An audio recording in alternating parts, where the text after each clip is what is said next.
सभी किसान भाइयों को नमस्कार। पिता समान बुजुर्गों, नौजवान साथियों, मेरी माताएं बहनें जो कृषि एवं उससे सहायक क्रियाओं में अपना महत्वपूर्ण योगदान दे रही हैं, उनका मैं हार्दिक अभिनंदन करता हूं। पिछले कुछ दिनों से मैं गेहूं के ऊपर गहन चर्चा कर रहा हूं। मैंने बहुत सारी नई किस्मों के ऊपर गहन चर्चा करी है और गेहूं की बिजाई को लेकर जो महत्वपूर्ण तथ्य हैं, उनके ऊपर भी प्रकाश डालने का काम किया है। मैं आज एक बहुत ही महत्वपूर्ण विषय पर चर्चा कर रहा हूं। गेहूं उपचार आपने कैसे करना है। गेहूं बिजाई करने से पहले गेहूं का उपचार बहुत बड़ी उपलब्धि रहेगी आपकी।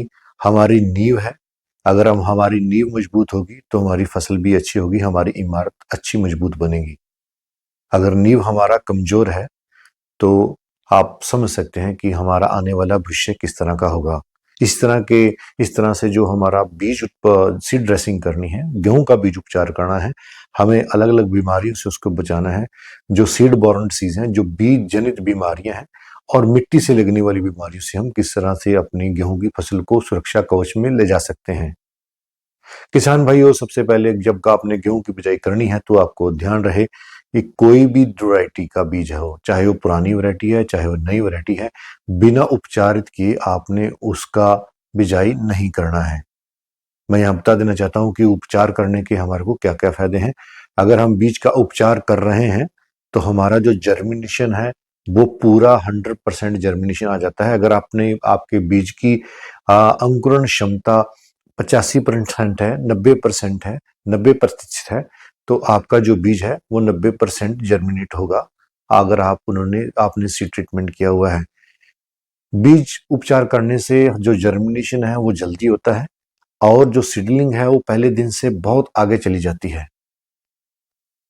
आगे बढ़वार करती है, पौधा स्वस्थ और निरोग होता है। जो बीमारियां लगती हैं, हमारे मिट्टी से लगने वाली बीमारी हैं, जब बीज जनित बीमारी है, उनके ऊपर काफी अंकुश लग जाता है और पौधा जल्दी से बढ़वार करता है। जो हमारी जड़ होती है उसका भरपूर विकास होता है, जो उसको न्यूट्रिशन मिट्टी से प्राप्त करके पौधे स्टेम और स्टेम के माध्यम तने के माध्यम से पत्तियों तक जा सकता है। अगर हमारा पौधा जल्दी विकास करेगा, बढ़वार करेगा, ग्रोथ करेगा, उसमें फुटाव होगा तो उसमें अधिक मात्रा में बालियां निकलेंगी, जिससे हमारा उत्पादन अधिक होगा। इसलिए हमारी नींव बहुत मजबूत होनी चाहिए। सीड ड्रेसिंग करना अनिवार्य है। सीड ड्रेसिंग के साथ साथ आपने ये भी ध्यान रखना है कि आपने किन सीड ड्रेसिंग, बहुत सारी दवाइयां बाजार में उपलब्ध हैं, मैं दो के ऊपर मुख्य चर्चा कर रहा हूं। सबसे पहले आती है टेबुकोनाजोल 2%। ये 40 ग्राम की पुड़िया होती है जिसमें लाल रंग की दवाई होती है। टेबुकोनाजोल सीड ड्रेसिंग के लिए सबसे उपयुक्त मानी गई है, क्योंकि आपने एक पन्नी ले लेनी है प्लास्टिक की और उसके ऊपर बीज को डाल देना है। आपने आपने 1 लीटर के आसपास, जहाँ आधा लीटर पौने लीटर के आसपास पानी लेना है और बोतल में रेक्सिल को डालकर, टेबुकोनाजोल को डालकर आपने इसको डिल्यूट करके और जो ढेर आपने बना रखा है 40 किलो बीज का, उसके ऊपर लगा देना है और उसको अच्छी तरह से हाथ के साथ मिक्स कर लेना है, ताकि अच्छी तरह से आपका सीड ड्रेसिंग हो जाए। मैंने हमेशा अक्सर ये देखा कि जो किसान भाई बीज उपचार करते हैं वो सूखी दवाई जैसे ही सुपर सीडर या ड्रिल के टैंक में डालते हैं तो साथ में ही उसके ऊपर उसको डाल देते हैं, वो सूखी डाल देते हैं, बीच में हाथ मार देते हैं। ऐसा बीज उपचार करें चाहे ना करें, कोई भी मायने नहीं रखता है। जब तक आपका बीज गीला नहीं हो, थोड़ा उसके ऊपर परत नहीं चढ़ेगी, तो उसका कोई भी लाभ हमारे को नहीं मिल पाएगा। इसलिए जैसा कि आपको वीडियो में दिखाया जा रहा है, आपने सीड ट्रीटमेंट बोतल के माध्यम से पानी में डिल्यूट कर 40 ग्राम की पुड़िया को लगाना है। दूसरी जो महत्वपूर्ण दवाई मैं आपको बता रहा हूँ वो धानुका एग्रीटेक की आती है, विटावेक्स पावर के नाम से। इसमें किसान भाइयों 2 फंगीसाइड हैं, फफूंदनाशक हैं, कॉन्टैक्ट और सिस्टमिक।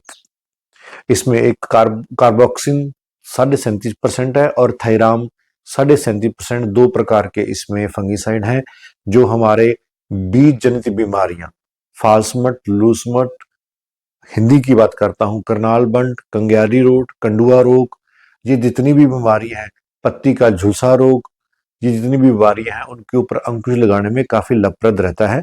और इसके साथ साथ जो मिट्टी से जनित बीमारी, जब बीज हमारा मिट्टी में जाता है तो मिट्टी में बहुत सारी फंगस होती है, तो उससे भी हमारे को बीमारियां, पौधे बीज को बीमारी लग जाती है, जहाँ जिससे हमारा पौधा ग्रसित हो जाता है।